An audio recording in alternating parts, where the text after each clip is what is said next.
Assalamualaikum warahmatullahi wabarakatuh.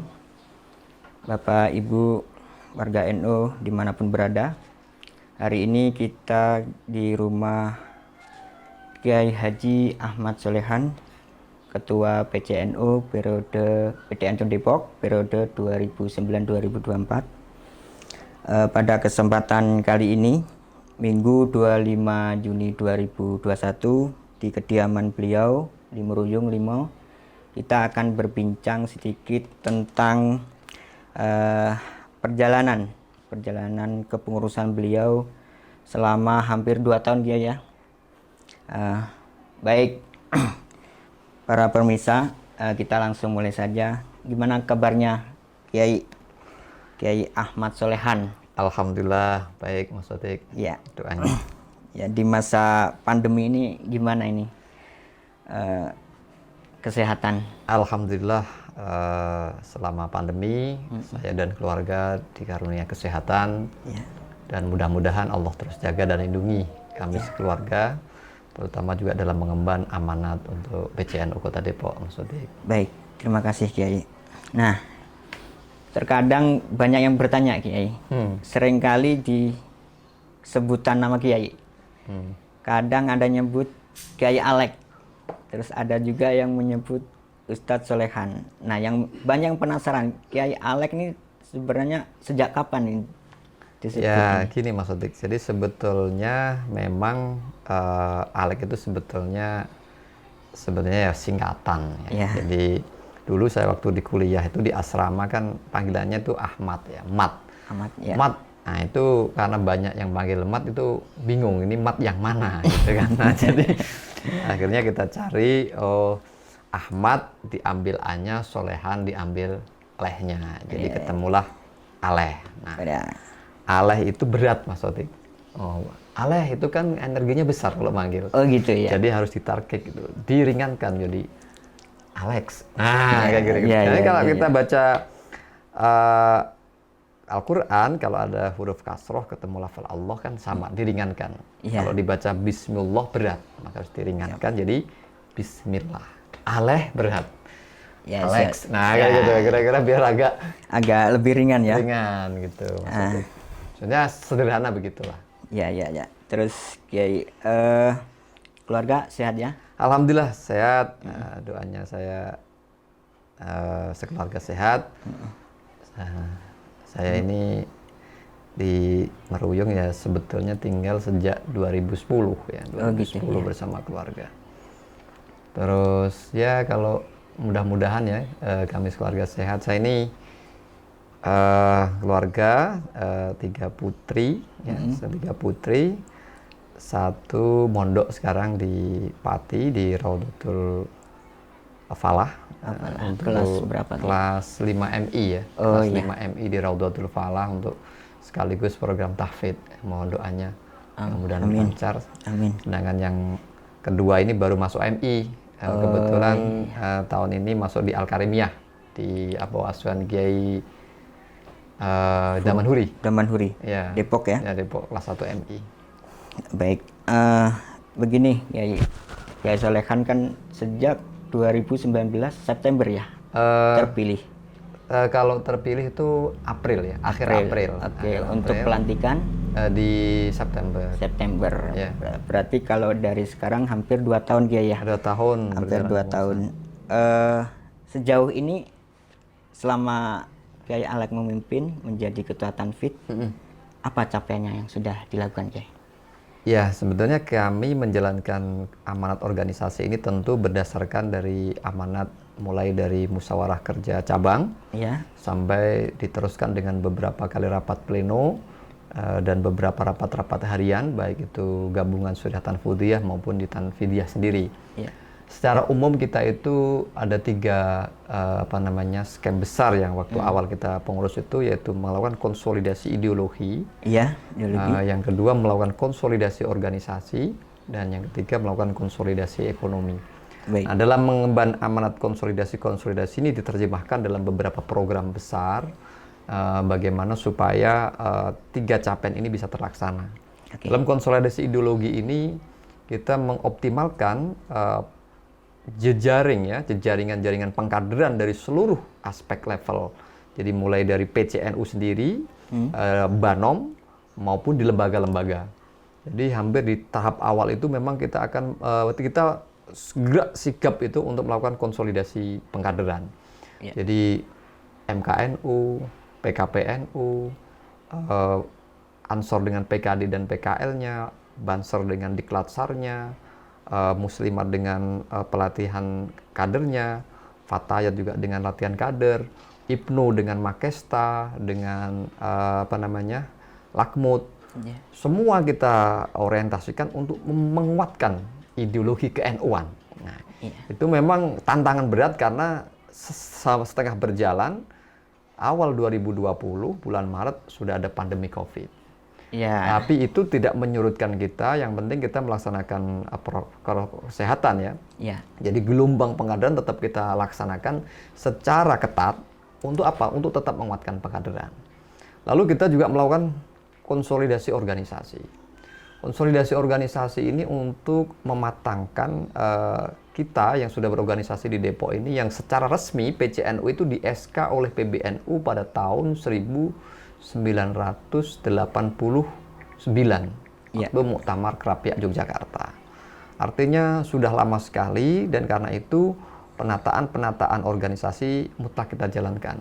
Jadi mulai dari struktur, mulai dari pelengkapan mulai dari PC lengkap dengan Banom PC, lengkap dengan lembaga PC.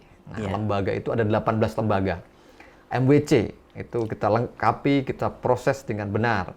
Ranting kita siapkan betul, kita buat musyawarah ranting, kita buat program, kita membekalan gitu. Jadi ini kita rapikan. Lalu kita buat database ke-NU-an. Pengurus itu harus mutlak kita punya biodata pengurus.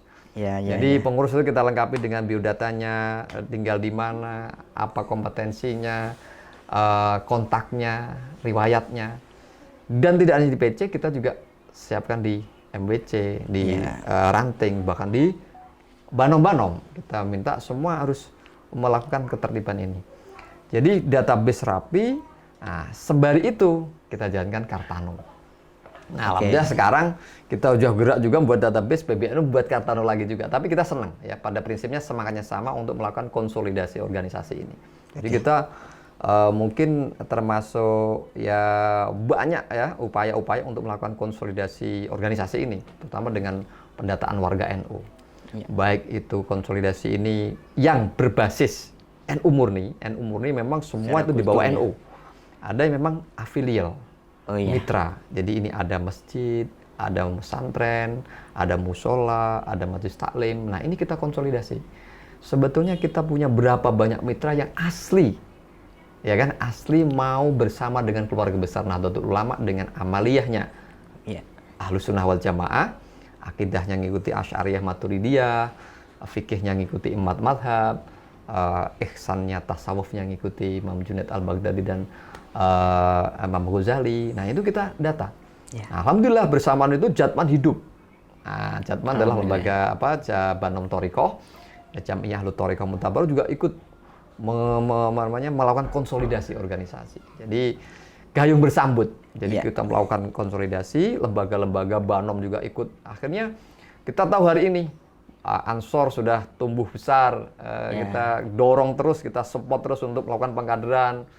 Diklatsar tumbuh terus. Kita hari ini sudah agak bangga di Depok, Bansernya tegap-tegap, ada di mana-mana. Nah, ini bagian dari kita merancang konsolidasi organisasi, juga konsolidasi ideologi tadi. Nah, ini yang kita harapkan. Nah, berikutnya adalah kita ingin konsolidasi ekonomi ya. Nah, menyambung dengan konsolidasi ekonomi, jadi kita memang tantangannya memang di tengah pandemi ya. Waktu itu kan kita berharap setelah proses-proses ini, konsolidasi ideologi jalan, maka akan menumbuhkan semangat patriotisme ke-NU-an. Habis itu menghidupkan organisasi, otomatis organisasi hidup. Kita punya target setiap ranting yang ada di Depok yang sudah terbentuk ini, itu semua tiap bulan Lailatul Ijtima. Nah, ini bagian dari target ya itu ya. Iya, target. Memang hampir sudah mayoritas melaksanakan, tapi memang belum semua. Tapi kita sudah punya memprogram, nih konsolidasi ideologi sudah. Nah, tinggal nih implementasinya minimal di setiap ranting itu sekurang-kurangnya sebulan sekali ngumpul dalam forum namanya Lailatul Istimewa. Dalam Lailatul Istimewa itu kita juga ingin ada gerakan koinnya, ayo kita punya urunan, ada gerakan untuk kita di NU sini kurang ini, di NU ini kita perlu begini, itu dari forum itu. Akhirnya berkembang. Jadi tantangan melakukan Lailatul Istimewa itu akan memulai banyak hal. Siap. Benar ranting yang sudah memulai Lailatul Istimewa itu relatif hidup. Ada kematian, bagian dari indikator utama ya? Karena begitu ada Lailatul Istimewa, tetangga atau warga NU yang biasa ngaji NU meninggal, ada semangat gotong royong. Nah, kayak di Sawangan Baru, Banser meninggal, wah langsung gotong royong, memperbaiki rumahnya, memperbaiki apa-apanya. Itu karena bagian dari Lailatul Istimewa udah jalan. Itu udah rutin Lailatul Istimewanya. Jadi Ustadz Sujai itu ketua ranting melakukan keliling Lailatul Istimewa dari satu tempat besok lagi tempat lain. Itu ada anggota yang ini itu terbangun. Jadi sensornya tuh langsung hidup. Nah, makanya itu memang kita harapkan Lailatul Istimewa ini salah satu indikator awal ya. Iya. Karena dari situ forum untuk ketemu, saling curhat, sharing apa-apanya gitu sambil juga pembekalan ke NU-an. Baik. Nah, itu terakhir memang kita konsolidasi ekonomi. Ini bagian yang sudah kita rancang dan kita ingin di dalam pendataan ini kita sudah berjalankan namanya konsolidasi ekonomi. Maksudnya itu gini. Iya. Warga NU yang punya usaha apa saja, potensinya apa saja. Jadi nanti kita ini bisa memotret, oh ranting A itu potensi ekonominya adalah di bidang ini. Sampai sejauh itu. Sudah itu. Nah itu, oh di sini memang layaknya kuat di distribusi. Oke. Dari sini untuk produksi. Nah, nanti semua akan sudah kita inisiasi mulai terbentuknya koperasi NU itu. Jadi semua warga itu bisa mendistribusikan produknya dan koperasi NU akan mendeliver semua produknya kepada semua jejaring baik di internal NU maupun di luar NU. Memanfaatkan seluruh struktur baik dari PC, MWC ranting, Banom dari PC-nya, camatan sampai juga rantingnya. Oke. Nah, begitu. Baik, Kiai. Yang tahun awal kan tadi ada 3 ideologi, konsolidasi ideologi, organisasi, dan ekonomi. Persentase capaiannya, terus sekaligus kendala dan untuk evaluasi ke berikutnya seperti apa? Ya, terima kasih Mas. Kalau kita bicara capaian ya kita memang karena ideologis itu sesuatu yang abstrak ya. Tapi kalau animo dan gerakan di masyarakat kita hari ini sudah bisa agak sedikit lega karena saya kira pelan-pelan warga kita, keluarga besar NU kita sudah mulai pede dengan sudah mulai mengakui saya adalah NU. Di keluarga besar para ustadz, keluarga besar Nahdliyin ini nggak lagi malu-malu bahwa saya adalah mimba di Nahdliyin. Nah, itu tentu sangat membanggakan. Dan dari segi persentase kader hari ini juga sudah lumayan banyak. Kalau pengkaderan aja ini sudah baik dari level PC itu MK kita sudah 3 kali angkatan. Kalau rata-rata 3 kali angkatan. PKPNU udah 4 kali angkatan. Terus belum yang Ansor ini kita dorong nih PKAD yang generasi mudanya ya. PKAD ini per PAC saya kira banyak, di Klatsar juga, Muslimat, Ibnu. Nah ini saya kira kalau dari segi jumlah persentasenya kita ya lebih di atas 100 kalau ketika kita lebih banyak kita masuk. Iya. Dengan pertumbuhan kader yang ada, dan insya Allah ke depan memang ini karena pandemi ini yang harus kita kuatkan adalah rasa empati kepedulian kita terhadap COVID. Jadi makanya program di 2020 masuk ke 2021 semua kita kemas dalam konsolidasi kader berbasis kepedulian COVID. Nah, maka BC nggak berhenti itu untuk baksos, bagi masker, bagi sembako, penyuntikan penyemprotan disinfektan, bahkan kita leading ya, PCNU termasuk yang leading untuk penyemprotan di saat awal penyemprotan susah. Iya. Nah, kita sudah bentuk sama lembaga LPBI, teman-teman Bansor dan Ansor di Bagana itu juga gerak. Nah, jadi mudah-mudahan ya semangat ini terus kita jaga, Mas Sodik. Iya. Supaya kiprah kita semakin bisa dirasakan oleh warga Nahdliyin. Ya, gitu. Makasih. Ini tadi kan 3 konsolidasi tadi kan di tahun awal ya, 2019 ke 20. Ini udah memasuki 2021 pertengahan ya, semester 1. Ya. Nah, saya dengar dan juga ini udah menyebar beberapa flyer tentang program unggulan ini Iya, iya. Kalau saya lihat itu ada 5 program unggulan di tahun 2001 Ya. di tengah pandemi. Ya. Pertama tentang sensus warga dan pendataan aset NU. Ya. Yang kedua memperkokoh ekonomi bersanad. Ini kayaknya masih bersambung yang kemarin ya. Iya. Terus sinergi dan konsolidasi untuk penguatan kapasitas kader. Iya. Ini tentang ideologi kayaknya masih ini. Terus yang keempat gerakan koin NU di setiap ranting. Dan juga Lailatul Ijtima di setiap ranting tadi udah disebut. Iya. Nah, bagaimana penerjemahan ini hingga sampai tahap pengawalan program ini?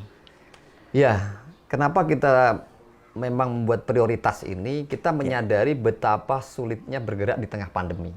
Ya. Itu Pak Gesotik. Maka rapat gabungan Tanfidiah Suriah, udah kita punya kita sederhanakan target capaian program di tahun 2021 ini dengan 5 indikator ini. Oke. 5 indikator tadi dengan sensus dan pendataan aset NU. Kenapa? Karena ini yang mungkin kita lakukan di tengah pandemi.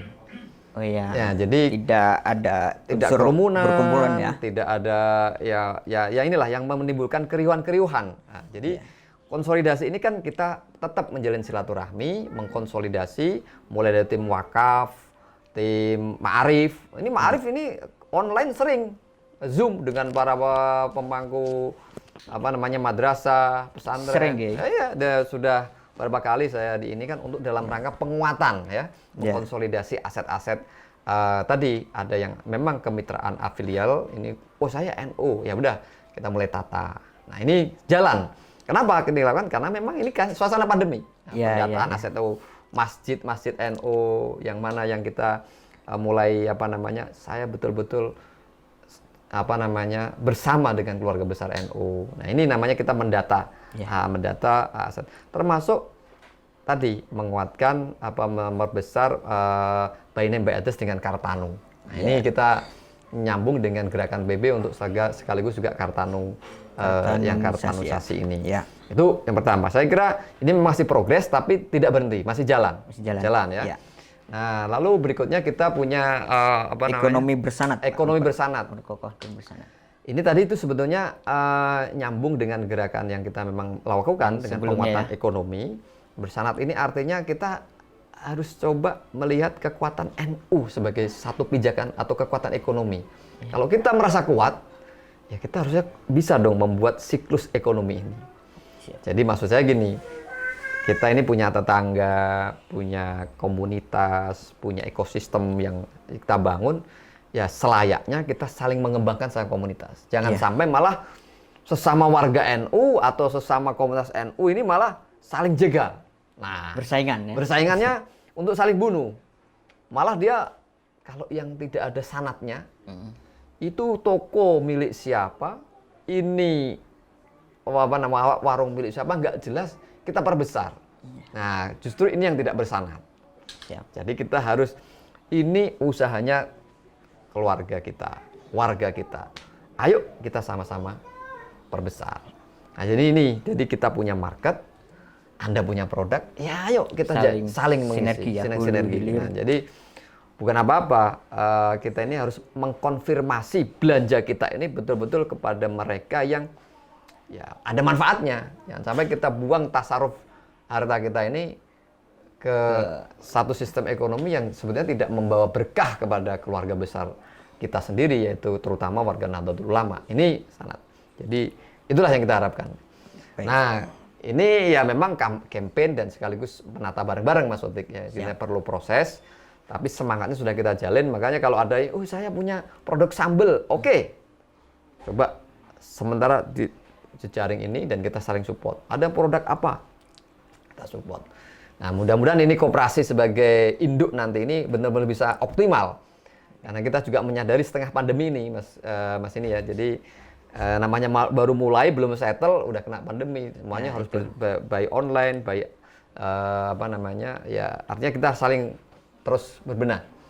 Nah, berikutnya adalah gerakan untuk Sinergi konsolidasi penguatan penguatan kapasitas. kapasitas kader. Nah, ini kita ingin menunjukkan setelah kita konsolidasi ideologi organisasi ini, kader bergerak. Kader punya tanggung jawab. Jadi, setiap kader itu memiliki peran tanggung jawab untuk membina lingkungannya, membina sekitarnya, membina komunitasnya. Ya. Nah, ini dengan apa? Ya, dengan tugas-tugas atau dengan peran-peran yang harus dijalankan. Jadi tidak mungkin kader ini misalnya lingkungannya ada serangan ekstrim atau ada serangan ini tidak punya mental, tidak punya sikap. Seringkali Seperti itu, bahkan cuek. Ya, ini bahaya. Nah, ini yang cuek ini yang Bahaya. yang perlu Jadi kapasitas diingatkan. kader itu adalah kita melalui program-program nyata, baik itu berbasis lazis. Oke, coba tingkatkan ini untuk komunitas lazisnya, komunitas peziarahnya, komunitas apanya. Jadi ini membangun, meningkatkan itu. Supaya kader ini memang punya tanggung jawab. Kalau bahasanya ada peran tanggung jawab kader yang harus dijalankan. Ya. Di semua kali di ini. Kalau sebagai kader Banser, saya harus bagaimana? Kalau sebagai kader Ansor, saya harus bagaimana? Sebagai kader NU harus bagaimana? IPNU bagaimana? Nah, ini seringkali kalau kita pembinaan di IPNU, IPPNU, mana yang kurang? Sekolah mana yang belum terjamah? Ini apa? Itu langsung kita coba bagi peran di situ. Kamu tugasnya mendekati untuk ustadznya atau gurunya. Kalau kamu mendekati kepada orang tua, komunitas orang tuanya, dan seterusnya. Itu kita bedah. Nah, memang semuanya tergantung kepada kader ya. Tapi Individu, setidaknya guideline kita sudah kita buat. Bahwa sebagai kader itu punya tanggung jawab. Nah, gitu. Jadi misalnya kader kok ini di ranting sini setiap kali ini belum bisa melalui istimewa. Nah, itu kita dorong. Kader harus mendorong untuk terciptanya seperti itu. Nah, ini Terutama generasi muda ya. generasi muda ini. Pokoknya kita berharap penguatan kapasitas kader ini mampu meningkatkan atau mampu menumbuhkan, mampu menciptakan program-program. Baik. Nah, gitu. Baik. Terus yang keempat ya, tentang gerakan koin NU di setiap ranting. Ini apakah sudah ada pilot project atau sudah berjalan atau tinggal memaksimalkan saja? Sudah berjalan di beberapa ranting dan karena sudah berjalan di beberapa ranting dan baik, kita ingin ini disebarluaskan dan diikuti semua ranting. Nah, ini Percontohan yang paling baik di ranting apa ini? di Pondok Jaya ada bagus ya, di ranting Pondok Jaya bagus, di ranting Grogol kemarin juga sudah launching, sudah nyebar 100 kaleng. Iya. Terus di ranting mana ini? Sawangan. Itu udah Sawangan itu juga bikin. Jadi mereka rata-rata mengatakan koinisasi ini salah satu medium komunikasi kepada warga. Oke. Ya, jadi kita harap mereka ini kan kita selalu sampaikan ranting ini ujung tombak dari gerakan NU. Baik. Nah, kalau kita mengacu contoh pada teman-teman PCNU lain di seluruh Indonesia ini yang berhasil dengan koin, mereka bisa mengumpulkan banyak itu. Ternyata satu kantong itu nggak banyak. Satu tadi itu yang Satu kenceleng yang tadi itu yang saya punya itu paling isinya antara 15.000, 20.000, 30 ya mungkin ya kalau tiap hari 1.000. Tapi karena banyak ternyata miliaran. Nah, coba ini kan berarti per rumah nggak ditarget muluk-muluk. 15.000, 20.000 itu berarti kalau kita parkir cuma berapa kali parkir?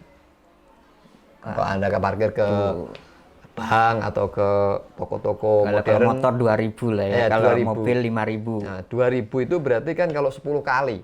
Ya. Padahal kita ini sehari kadang-kadang parkir lebih dari 2 kali. Lebih ya. Nah, artinya apa? Ternyata yang berbau akhirat ini lebih murah. Ya, daripada yang berbau dunia. Duniawi. Nah, cuman mengindahkan ini nggak mudah karena memang ini tantangannya di ranting menurut transparansi pengelolaannya. Nah, di ranting Pondok Jaya itu tiap bulan sudah bisa mengelola uang ini dengan baik untuk beasiswa, bantu sekolah, janda-janda tua, orang-orang sepuh. Itu kan Asnaf 8 ya.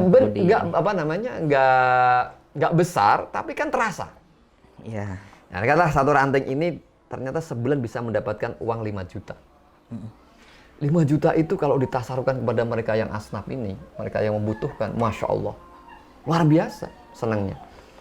Dan misalnya sudah bisa menyisihkan, setiap kali ada kematian, kirim aqua gelas itu untuk disumbangkan untuk jadi minuman. Itu udah kepedulian ranting. Iya. Dan ketika kepedulian ranting itu berarti wajah NU di sana, kehadiran NU. Kehadirannya itu benar-benar dirasakan oleh umat ya. Meskipun baru sekelas aqua.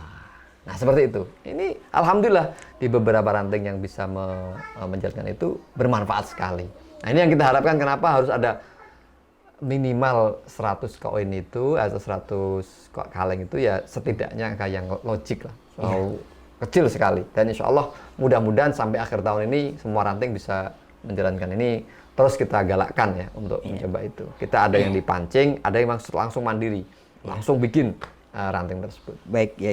Yang kelima tentang Lailatul Ijtima' di setiap ranting tadi udah disebutkan.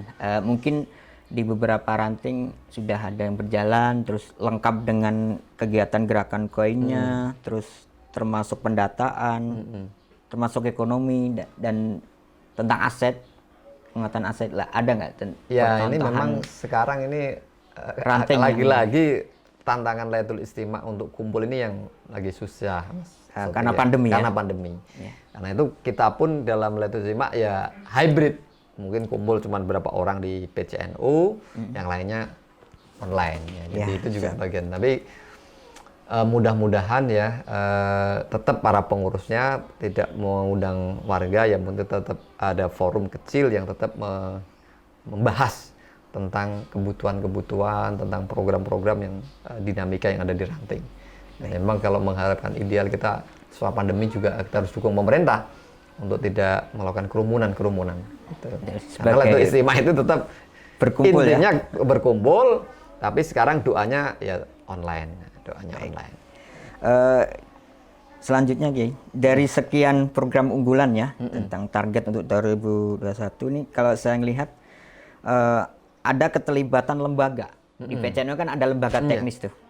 Tentang aset LBP, lembaga wakaf, terus tentang ekonomi ada lembaga perekonomian, ada lembaga pertanian, mungkin gabungan ya, gabungan. beberapa yang berhubungan dengan ekonomi, termasuk tentang gerakan koin ini berhubungan dengan Lazisnu.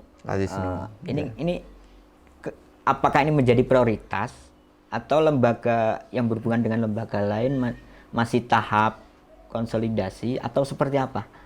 Ya, sebetulnya ini sebenarnya yang kita bisa ukur untuk layanan ya sebetulnya. Karena semua lembaga sebetulnya hidup, dan menurut saya ada beberapa memang yang perlu. Lembaga hukum juga udah mulai. Hukum juga sudah, saya kira bagus sekali untuk pelayanan kepada warga terkait dengan advokasi hukum. Ya. Itu sudah yang kita dorong memang untuk tumbuh. Terus ini LTN dengan syiarnya, lalu lembaga dakwah dengan pelatihan dakwah online itu dengan konsultasi ini masih jalan sampai sekarang. Jadi ada yang konsultasi baik itu keagamaan, keluarga, dan seluruh di masih ada layanan online-nya karena memang pandemi.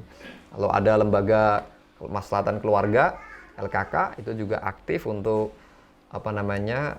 membina keluarga. Memang sebelum pandemi pelatihan. Tapi setelah pandemi ya online. Nah, ya lagi-lagi online.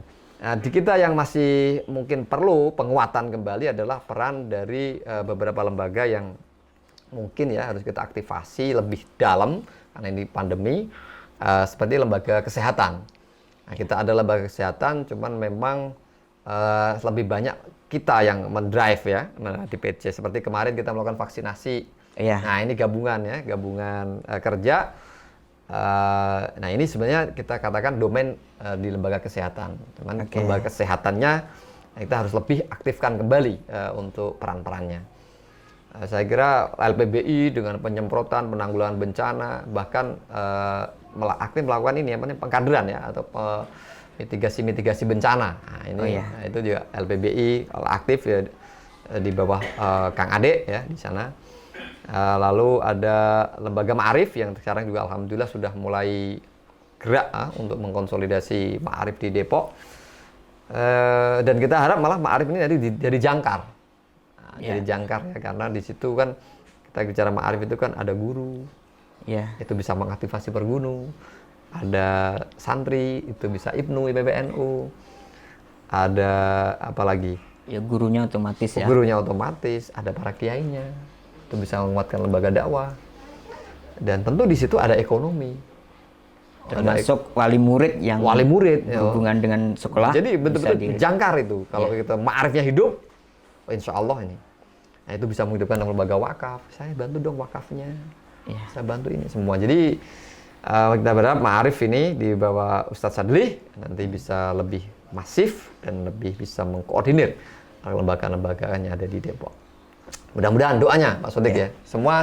Semua saya kira punya tantangannya karena kita dirundung ya. Mudah-mudahan pandemi juga segera berakhir gitu, Pak Sodik.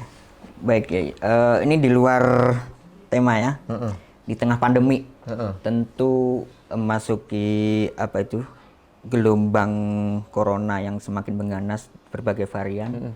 Tentu kan banyak masyarakat yang bingung, panik dan juga karena berbagai hal yang sakit, bingung kemana berobat. Yang isoman bagaimana cari makan. Ada nggak telepon secara pribadi mengeluh kesah, minta tolong ke kiai yang selaku ketua Tanfid yang notabene menjadi otoritas keagamaan dan bisa jadi ditafsirkan sebagai otoritas segalanya. Ya kalau memang seperti itu bukan sering ya, maksudnya bukan 1-2 ya, sering kali gimana ini kesulitan akses oksigen, kesulitan rumah sakit, terus ya macam-macam ya. Ya kita bergerak sebisanya karena memang semua yang nggak dapat rumah sakit kita menelpon ke semua jejaring yang memungkinkan untuk mendapatkannya. Ya, banyak ya yang memang kita ini seolah-olah kayak pemerintah memang. Lah itu Kiai, karena tapi ya kita sebagai lembaga keumatan. Ya saya merepotkan teman-teman yang memang punya punya otoritas juga untuk bisa masuk ke rumah sakit misalnya. Terus kalau ada orang yang meninggal, ini bagaimana meninggal isoman karena sakit? Ya kita dorong supaya dibantu. Cuman memang kita mengeluhkan kenapa minim sekali akses akses layanan ini dari pemerintah ya di Depok khususnya. Tidak dibuka sebaik-baiknya, semacam kayak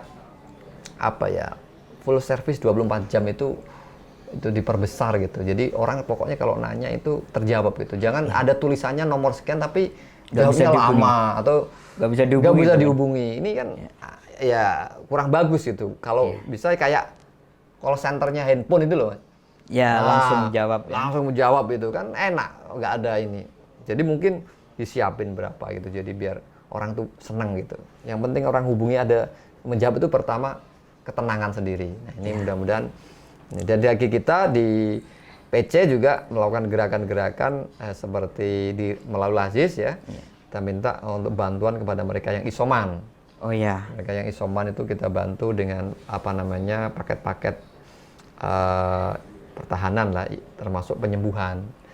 Jadi ikhtiar dohirnya dengan tadi obat-obatan ditambah dengan ramuan-ramuan yang sudah dibuat oleh tim-tim Lazis ini, semacam empon-empon dan imunodulator itu. Nah, itu juga bagian dari ikhtiar kita. Itu juga sudah diijazahkan oleh para kiai maupun dokter. Karena itu yang tidak hanya kiai tapi juga di-ACC oleh dokter. Dan jangan lupa menguatkan ikhtiar batin. Nah, itu baca sholawat Tibil Qulub, baca sholawat Khidir, dan juga baca sholawat-sholawat yang lain dan doa-doa yang lain untuk memperkuat imunitas. Nah, itu penting. Selain kita harus riang gembira, bersyukur. Penting itu. Nah, penting. Saya sering katakan orang itu kalau udah misalnya, saya nggak tahu ya, karena kebetulan mungkin ya kita belum pernah belum pernah merasa ini COVID gitu. Saya bisa jadi orang yang terus terinfeksi atau terdeteksi COVID itu terus down dulu. Nah ini makanya kita harus riang dulu, pokoknya tenang dulu. Jangan sampai kita panik berlebihan yang justru akan mengganggu imunitas. Nah ini kuncinya bersyukur, kuncinya kita tetap bahagia, kita menjalani hidup ini dengan riang. Nah ini kelihatannya enteng diucapkan Mas Sodik. Iya, tapi betul. tentu ini berat, tapi kita latih ya semuanya untuk sana. Saya yakin terutama masyarakat kita yang hari ini dirundung pandemi yang luar biasa peningkatannya, kita yakinkan bahwa semua ini adalah ujian dan semua itu adalah makhluk dari Allah Subhanahu wa taala. Karena itu kita memohon kepada yang menciptakan makhluk ini supaya kita bisa selamat. Itu kunci dari semua kunci. Saya banyak mendengar testimoni dari para sahabat yang menemani bapaknya, yang menemani keluarganya karena COVID, dia niatin ibadah, dia niatin khidmat sama orang tua, bismillah. Memang juga karena masih umuran kita nih, umuran muda ya. Ternyata juga alhamdulillah bapaknya sembuh, karena menyenangkan bapaknya, dia juga tetap tidak kena COVID. Jadi intinya yang gembira, pasrahan dan tetap prokesnya dijaga sebagai bagian dari tadi menolak atau supaya tidak terjangkiti COVID-19. Terima kasih Kiai atas bincang tentang program. Baik Bapak Ibu permisa dimanapun berada, perbincangan ini kita sudahi, dan ada beberapa quote yang saya ambil Kiai di tengah pandemi ini. Intinya riang gembira, bersyukur, bahagia, menjalani ya apa adanya lah, karena di tengah situasi ekonomi yang sulit, tentu yang paling penting adalah berdoa agar bisa selamat. Ya itu semua kunci yang untuk menjalani hidup di tengah pandemi. Terima kasih Ustadz, semoga selalu diberi kesehatan. Amin, amin, dan amin. menjalani kepengurusan menjadi tanfidiyah sampai akhir. Amin, sukses. Amin, amin, amin. Ada kurang lebihnya mohon maaf. Wallahul muwaffiq ila aqwamit thoriq. Wassalamualaikum warahmatullahi wabarakatuh. يا للوطن يا للوطن يا للوطن